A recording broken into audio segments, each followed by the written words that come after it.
comme ça? Des spectacles comme ça, moi ça fait 20 ans que je raconte, c'est 15 ans que c'est mon métier. D'accord.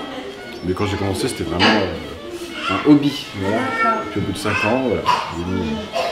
Et tu as commencé spécifiquement les tout petits ou tu as commencé plutôt par les grands?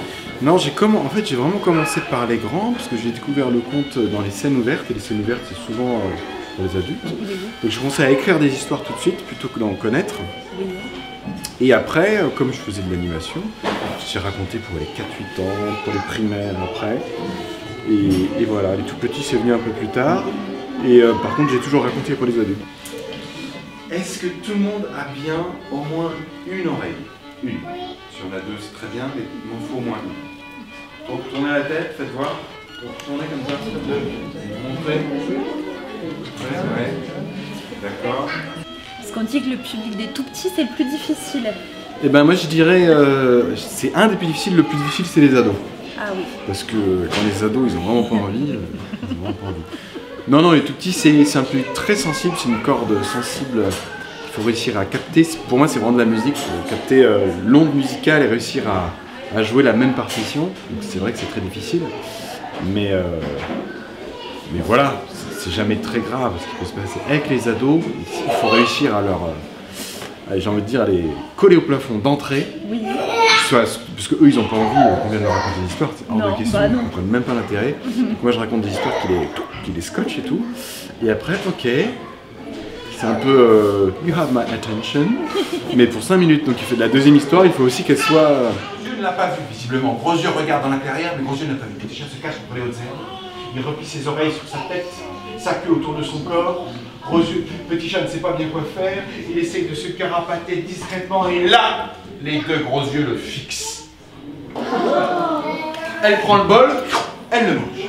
Elle prend la marmite, elle mange la marmite. Est-ce qu'elle a grandi? Oui. Elle prend la table, elle la mange. La chaise, la chaise, la chaise, la chaise, la chaise. Elle a... Comment? Pas la chaise? D'accord. Elle remet la dernière chaise, c'est pratique, change de s'asseoir. Elle voit le frigo. Elle regarde même pas l'intérieur du frigo. Elle prend tout le frigo. Elle mange le frigo. Elle a la tête qui touche le plafond de la cuisine. Maman arrive. Oh, ma petite fille, ça fait plaisir, t'as bien mangé, t'as bien grandi. Mais la petite fille a encore faim. Elle voit la petite maman. Oh. Toute jolie, toute pimpante, et sa maman la trouve forcément jolie. Elle tend son grand bras sur la maman et elle mange la maman. Oh, je pense que tu dois avoir pas trop de mal à le faire parce que le coup de manger la maman, manger le papa. C'est ça. Pour les ados ça marche bien aussi ça. Il n'y a pas de raison. Non, pour les ados c'est gore. C'est vrai que je fais des histoires plutôt d'épouvante et tout ça. Oui. Pour qu'ils se rendent compte en fait que tout ce qui les passionne en termes de séries, de films, voire de jeux vidéo, en fait, tout vient des récits. Les récits, raconter des histoires épouvantables. L'histoire des récits traditionnels, c'est d'abord des récits tournés vers les adultes pour leur faire comprendre le monde. Et les ados, c'est beaucoup plus tard qu'on a commencé à raconter l'histoire pour les petits, en fait. Ou alors on était plus dans des comptines, c'était vraiment un rapport mère-enfant, de comptines de chant. Mais les histoires, vraiment les histoires pour les tout petits, c'est venu très très tard. C'est vrai, hein. Ouais. Donc les histoires de base, c'est fait pour expliquer le monde, il faut imaginer l'homo sapiens qui est terrifié que l'éclair tombe du ciel, mais pourquoi l'éclair tombe du ciel, pourquoi le feu, et c'est des histoires qui servent à expliquer à la base.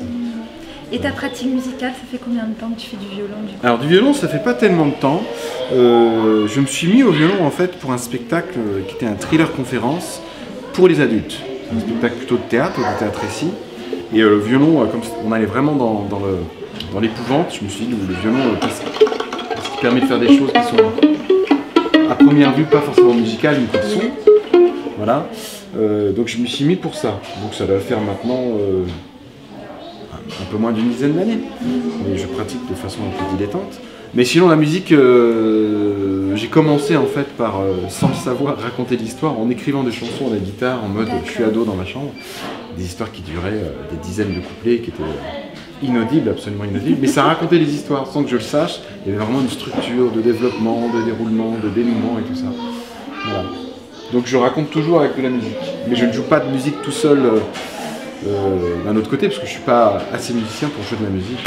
Oui, oui, en attendant, ça fonctionne drôlement bien. Hein. Oui, je donne le change. Ah là là, oui, complètement. Ouais. D'accord. Bah, disons que c'est vraiment ce truc de... Toute une histoire de rythme, un truc organique. Complètement.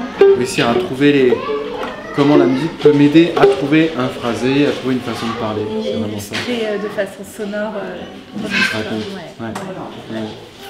Bon, en tous les cas, bravo. Mais merci beaucoup. Merci.